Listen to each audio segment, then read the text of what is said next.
Flip flop जो है जैसे मेमोरी डिवाइस में यूज होते हैं तो वैसे ही इन फ्लिप फ्लॉप का यूज रजिस्टर या फिर काउंटर्स में यूज किया जाता है। तो उस समय जो काउंटर्स होते हैं उनके लिए जो कंडीशन है वो है टॉगल कंडीशन, वो इसमें यूज होती है काउंटर्स बनाने के लिए।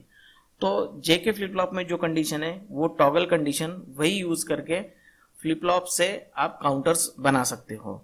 तो काउंटर्स बनाने के लिए अगर टॉगल कंडीशन ही चाहिए तो बाकी बची हुई कंडीशन जैसे जेके फ्लिप फ्लॉप में सेट रीसेट या फिर लास्ट स्टेट ये जो कंडीशन है वहां पे यूज नहीं है। तो उसको अवॉइड करने के लिए जेके फ्लिप फ्लॉप में एक थोड़ा सा मॉडिफिकेशन किया जाता है। तो मॉडिफिकेशन इस तरीके से आप डायग्राम में देख सकते हैं कि यहाँ पे जो जे और के इनपुट्स है उनको कॉमन किया जाता है। तो इस फ्लिप फ्लॉप को वर्किंग आज हम देखेंगे।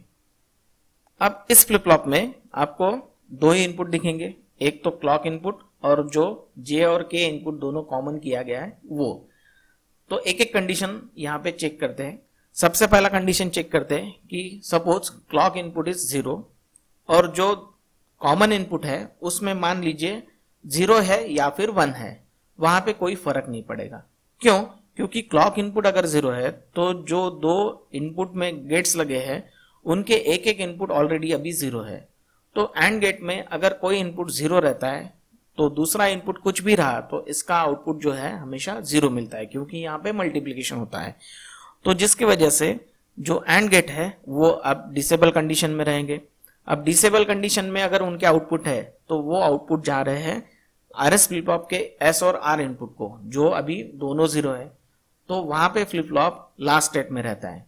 तो इस समय अगर क्लॉक इनपुट 0 है तो ये कॉमन इनपुट कुछ भी रहा तो भी आउटपुट आपको लास्ट स्टेट मिलेगा। ये हो गया पहला कंडीशन।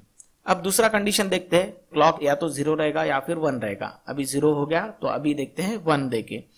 तो क्लॉक इनपुट अगर 1 है और मान लीजिए जो कॉमन इनपुट है उसको मैंने दिया है लॉजिक 0। तो अगर लॉजिक 0 मैं देता हूं, क्लॉक इनपुट 1 है तो दोनों गेट इनेबल रहेंगे। दोनों गेट अगर इनेबल है फिर भी जो कॉमन इनपुट है उसको 0 मिल रहा है, तो दोनों गेट को 0 मिल रहा है। तो ऑब्वियसली यहाँ पे मल्टीप्लीकेशन है तो इसकी वजह से दोनों गेट का आउटपुट रहेगा 0। तो दोनों गेट के आउटपुट अगर 0 है तो आर और एस इनको भी 0 मिल रहा है, जिसकी वजह से ये फ्लिप फ्लॉप अभी भी लास्ट स्टेट में जाएगा। तो ये हो गया सेकंड कंडीशन। अब थर्ड कंडीशन देखते हैं। थर्ड कंडीशन में मान लीजिए क्लॉक इनपुट 1 है और दूसरा जो कॉमन इनपुट है उसको मैंने दिया है लॉजिक 1। अब लॉजिक 1 अगर देता हूं तो जे और के दोनों इनपुट को 1 जा रहे हैं और क्लॉक भी यहाँ पे 1 है। तो जे के फ्लिप फ्लॉप में जे और के दोनों इनपुट अगर 1 होते हैं और क्लॉक भी 1 होता है तो उस समय कंडीशन कौन सा आता है? Toggle condition. तो इस समय ये फ्लिप फ्लॉप टॉगल मोड में जाएगा। आप ट्रुथ टेबल से देख सकते हैं कि यहाँ पे पॉसिबल कंडीशन जो है वो 3 ही है।